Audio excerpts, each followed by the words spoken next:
So, hello everyone, and welcome to this session of the LifeSet Info Days on the specific topic of alleviating household energy poverty in Europe. My name is Nina Klemola, and I am a project advisor at the European Climate Infrastructure and Environment Executive Agency, SINEA, in the Unit D1, dealing with the Life Energy and Life Climate programs. And I'm joined today by my colleague Silvia Bevarelli, Senior Project Advisor in the LifeSet team. With that being said, we will dive straight into the topic. So there are over 45 million of the EU population that are still unable to keep their homes adequately warm, based on 23 data, signaling energy poverty as a continuing problem in Europe. The main causes of energy poverty involve poor energy performance of buildings and appliances, coupled with low incomes and high energy expenditure, but it does also remain a multidimensional issue involving different sectors. Moreover, climate change and regular extreme heat waves are making summer energy poverty, meaning generally speaking, the inability to maintain comfortable indoor temperatures during the summer, a growing issue in Europe. And compared to the traditional notion of winter energy poverty, summer energy poverty also involves the consideration of urban and spatial planning and the greening of common spaces. So as such, it's a bit different from the traditional energy poverty. With this in mind, the overall aim of this topic is to improve the living conditions and lower the energy expenditure of energy poor households by supporting the implementation of the Fit for 55 package set of EU laws, and in particular, the strengthened provisions on energy poverty found in the Energy Efficiency Directive. The directive sets out to implement energy efficiency measures as a priority among energy poor households and also provides a formal EU definition of energy poverty, which also includes cooling as an essential energy service. I should also refer to the second Commission recommendation on energy poverty and the related staff working document, which I very much encourage you to have a look at if you're thinking of preparing a proposal under this topic. And finally, this topic has an available budget of 6 million euros this year, providing a 95% co-funding rate, and we are expecting to contribute up to 1.75 million euros per proposal. However, please note that this is purely indicative. In terms of the scope, this topic consists of two main scopes, A and B. The proposals should only cover one scope, A or B, not both, and this scope should be specified in the proposal. Scope A focuses on policy and coordination support to public authorities and societal stakeholders and has two subscopes. The actions can support in the setup of cross-sectoral coordination structures to tackle energy poverty, and/or they can deliver policy support to national authorities on the implementation of the EED requirements. Addressing two bullet points under this scope A will not necessarily mean the proposal will be evaluated as more relevant or score higher, so please keep this in mind. Scope B then focuses on supporting the energy renovation of residential multi-apartment buildings with energy poor inhabitants. So in more detail, Scope A, the first subscope or bullet point is aimed at the public authorities and societal intermediaries rather than the households themselves. The Scope A looks specifically to overcome the issue of the often more fragmented responses to energy poverty by individual sectors or across different governance levels. And the aim here is therefore to support these actors in setting up cross-sectoral coordination structures to address energy poverty. The coordination structures should be long-term, going beyond the duration of the project, and should foster both horizontal, cross-departmental, and vertical collaboration between the different governance levels and the societal stakeholders. This can take the form of, for instance, energy poverty observatories. However, if the structures proposed already exist in a given country or region, the proposal should explain clearly the need for a new one. What we do not want to support is the mushrooming of overlapping or competing structures in any given country or region. In the context of setting up these structures, we would also expect, as a second element, the delivery of capacity building for the national, regional, or local authorities and social intermediaries for those intermediaries and authorities that are involved in the structures. The actors involved are expected to represent all the relevant sectors to ensure a fully participatory approach. And in doing so, the diverse national, regional, or local authorities and stakeholders should be involved either in the consortium directly, or their support and involvement should be clearly demonstrated in the proposal through concrete letters of support, as an example. The second subscope then focuses on supporting national authorities specifically. As mentioned earlier, the several EED provisions address energy poverty, including Articles 8 and 9 on the energy savings obligation, Article 22 on information and awareness raising, or the comprehensive Article 24, which is focusing specifically on empowering and protecting vulnerable groups. So with this being said, actions under this subscope should support the national authorities, as mentioned, in the implementation of these obligations and help bring the different provisions together with a view to ensuring an effective and coherent application of the measures at the national level. So the support provided should lead to concrete actions to alleviate energy poverty. We're not looking for mere academic studies.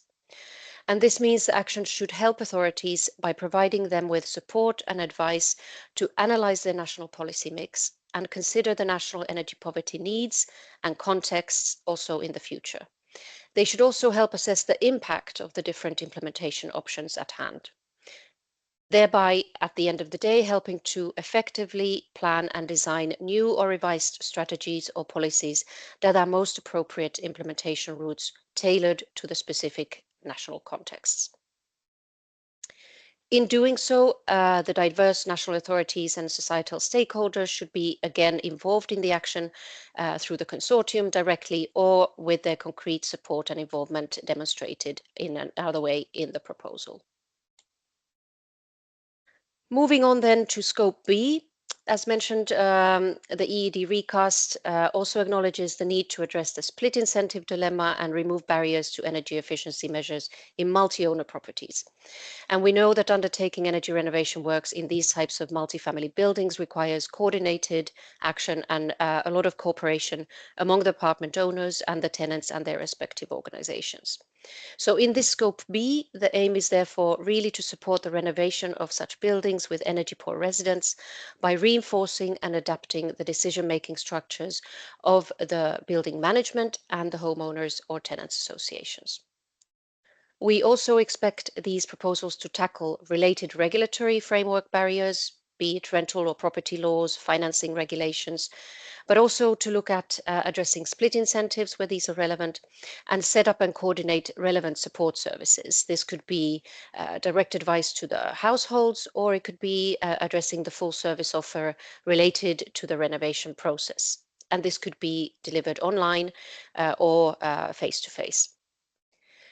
The renovation actions supported should also take into account the ability of the residents to remain in their homes to avoid displacement and so-called renovictions after the renovation works.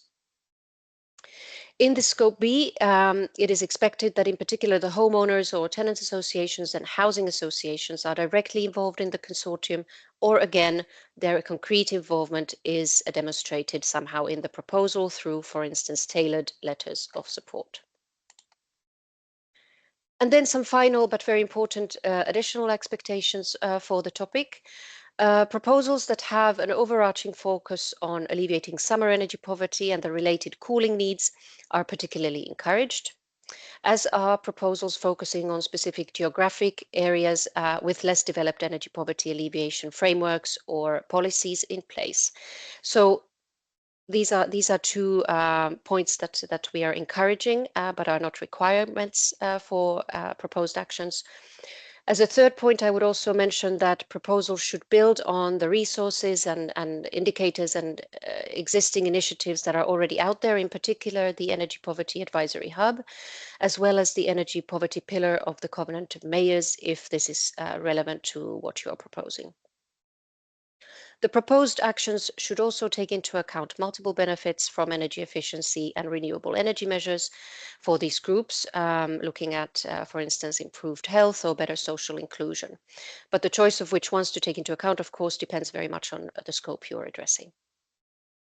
Also, given the number of existing energy-related IT tools and platforms, we're not expecting proposals to develop new ones. If this is proposed, the added value of such a tool or platform compared to what is already available on the market should be very clearly explained, and their use beyond the project should also be clearly set out. Also, specific attention could be paid to particular groups more at risk of being affected by energy poverty or more susceptible to energy poverty impacts, taking into account gender considerations as well, if this is relevant. And now I give the floor to my colleague Silvia. Looking at the expected impacts, we have three levels of impact indicators. So the first level is the level of the common indicator for the LIFE clean energy transition sub-programs. And those are primary and final energy savings, renewable energy generation, greenhouse gas emission reduction, and investment in sustainable energy triggered by the project. Then we go to the topic level indicators, topic specific indicators, which I will present in the next slide. But just as a general consideration for scope A, proposal should demonstrate how they will contribute to the effective implementation of the legislative framework and also the development of successful coordination structure. Whereas for scope B, they should demonstrate their contribution to the reduction of energy poverty for the targeted households. The third level of indicators is the one related to the specific activities proposed in the project, meaning present the concrete results which will be delivered by the activities and how those results are contributed to the topic specific impacts. For both scope A and B, we would expect for the impact that an analysis of the starting point is taken into account, as well as that specific well-substantiated assumptions are provided to justify those impacts. As well, what is really important is that there is a clear link between the activities proposed in the project and the impacts that are being proposed. And this is clearly explained in the proposal. And to maximize the impact, of course, replication and scaling up across regions and countries should be also considered. And the impact should be given by the end of the project and also the 5 years after the end of the project. And only when relevant, pre-bound and rebound effect could be taken into account. Then in these slides, you have the ENERPOV topic specific indicator. As you can see, it's a quite extensive list, but we don't expect that proposal address all of them. We have clearly said that you need to address only scope A and scope B for the topic. So you need to select the indicators that are relevant for the specific scope you have chosen for your project. And for what concerns somehow the impacts related to energy poor households and consumers, they could be relevant for both the scopes, but to clarify a bit, maybe the impact related to energy poor households with the reduced energy costs is particularly referring to households that are directly involved in addressed directly in the project. So this indicator would be expected at least for scope B, so the renovation of multi-apartment buildings, and the other indicator on energy poor consumer benefiting from the activities. This is a bit broader, so could be valid for both, but by being somehow more broader and also related more to consumers that are more indirectly benefiting from the action, of course, this should be taken into account at least for scope A. And then we would like to also you to take into account some of the very high number of projects that have been funded until now, specifically addressing energy poverty, both under Horizon 2020 and the Life Clean Energy Transition, and that you build on them. Here is just a very small selection of projects that we would like to give you as an example. But many more can be found. So the first somehow for Scope B, for Scope B, so the multi-apartment renovation, the ComActivate, ComAct, and Cesem Bender project are looking at facilitating retrofit and support services for vulnerable multi-family apartment building with a specific focus in Central and Eastern European countries. The ENERPOV project looking at adaptation and implementation of existing energy efficiency policies in the private rented sector across Europe, and LOCATI more on supporting local authorities in addressing energy poverty by renovating multi-apartment buildings. Virtuos is also another examples relevant to Scope B, expanding an existing services, one-stop shop services developed under Open-Gela scheme for integrated home renovation, and now expanding this to the whole Basque region in Spain.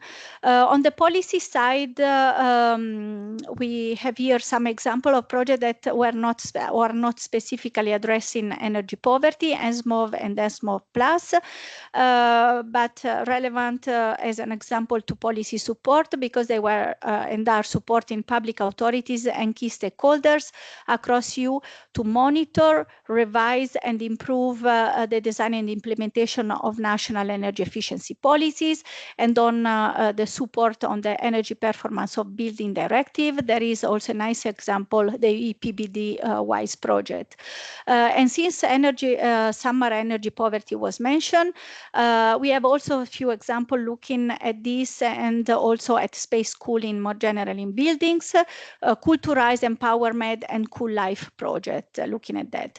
But as I mentioned, we have many more examples, and if you have a look at the Energy Poverty Advisory Hub webpage, which link is provided in this slide, you will find many more. As also, we would like to draw your attention to a recent study from the DG Energy on framing summer energy poverty, and the link is also provided on this slide. We also would like to invite you to watch the presentation by our colleague Veronica Girikova from DG Energy, providing the policy background, in particular related to the Energy Efficiency Directive.